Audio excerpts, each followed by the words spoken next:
നാളെ ഏപ്രിൽ 22 ഒരു ഇന്ത്യക്കാരനും മറക്കാൻ കഴിയാത്ത ഒരു ദിനം. പഹൽഗാമിൽ വിനോദസഞ്ചാരത്തിനെത്തിയവരുടെ മതം ചോദിച്ചും സംശയം മാറാഞ്ഞിട്ട് തുണിയഴിച്ചും കൊലപ്പെടുത്തിയ ദിനം. 26 പേരുടെ ജീവനാണ് പൊലിഞ്ഞടങ്ങിയത്. 26 സ്ത്രീകൾ വിധവകളായ ദിനം.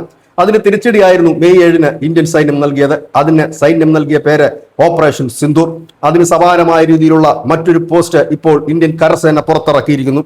അതിൽ അവർ പറയുന്ന ഒരു പ്രത്യേക ടാഗ്ലൈൻ തന്നെയുണ്ട്. അതിൽ പറയുന്ന കാര്യങ്ങൾ: ചില അതിരുകൾ ഒരിക്കലും കടക്കരുത്, ഇന്ത്യ ഒരിക്കലും മറക്കില്ല എന്ന്. അതായത് ഈ സമീപകാലത്തും അതിർത്തി കടക്കാനുള്ള ഭീകരരുടെ ശ്രമം, ഒപ്പം തന്നെ ഇന്ത്യയിൽ വീണ്ടും ബോംബ് സ്ഫോടനങ്ങളും മറ്റും ഉണ്ടാക്കാനുള്ള ഭീകര സംഘടനകളുടെ ശ്രമം, ഇതിനു മുന്നിൽ പാകിസ്ഥാനാണെന്ന് പകൽ പോലെ വ്യക്തമായിരിക്കെ വീണ്ടും അതിരി കടന്ന അത്തരം ശ്രമങ്ങൾക്ക് മുതിരരുത് എന്നും പഹൽഗാം ഞങ്ങൾ ഒരിക്കലും മറക്കില്ല എന്നുമാണ്. ഈ പോസ്റ്റിന്റെ ഏറ്റവും വലിയ പ്രത്യേകത ഓപ്പറേഷൻ സിന്ദൂർ തുടരുന്നു എന്നാണ് നമ്മൾ എപ്പോഴും പറയുന്നത്.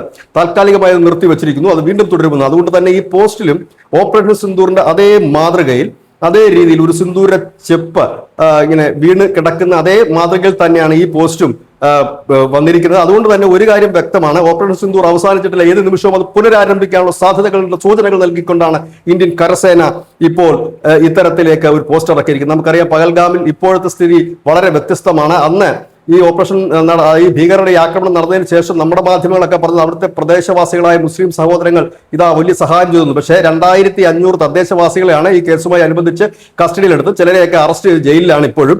അതിനുശേഷം അവിടത്തേക്ക് വിനോദസഞ്ചാരികൾ വന്നില്ല, ഹോട്ടലുകളെല്ലാം പൂട്ടിക്കിടക്കാനും വീണ്ടും അത് ഓപ്പൺ ചെയ്തിട്ടുണ്ട്.